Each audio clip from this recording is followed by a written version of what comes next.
அனைவருக்கும் வணக்கம். இந்த பகுதியில பார்க்க போறது குழந்தைகளை திருத்துறதுக்கான ஒரு வழிமுறையை பார்க்க போறோம். இது ஒரு தாந்திரிக வழிமுறையா உங்களுக்கு இருக்கும். பொதுவா குழந்தைங்க பேரண்ட்ஸ் சொல் பேச்ச கேட்காம தப்பான வழியில போய் இருப்பாங்க. அதாவது என்னன்னா, சரியா படிக்காம, பெற்றோர்கள் பேச்ச கேட்காம அதிகமா விளையாட்டு இந்த மாதிரி இருந்து தங்களோட லைஃபே கெடுத்துப்பாங்க. இல்ல ஒரு 10th மேல படிக்கிற மாதிரி ஒரு பசங்களா மாறிட்டாங்கன்னா அவங்க தப்பான வழியிலையும் போக ஆரம்பிப்பாங்க. பெற்றோர்கள் என்னதான் சொல்லியும் அவங்க கேட்காம இருப்பாங்க. இந்த மாதிரி உள்ள குழந்தைங்களை திருத்துறதுக்கான ஒரு தாந்திரிக முறையை நம்ம இந்த பகுதியில பார்க்க போறோம்.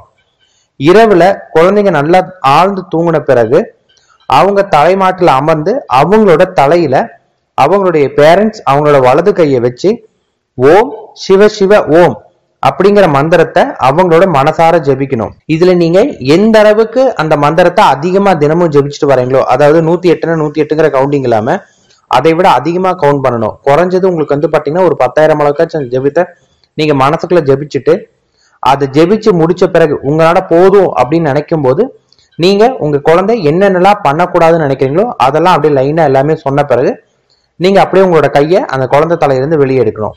அது வரைக்கும் உங்களோட வலது கை அந்த குழந்தையோட உச்சந்தலையில தான் இருக்கணும்.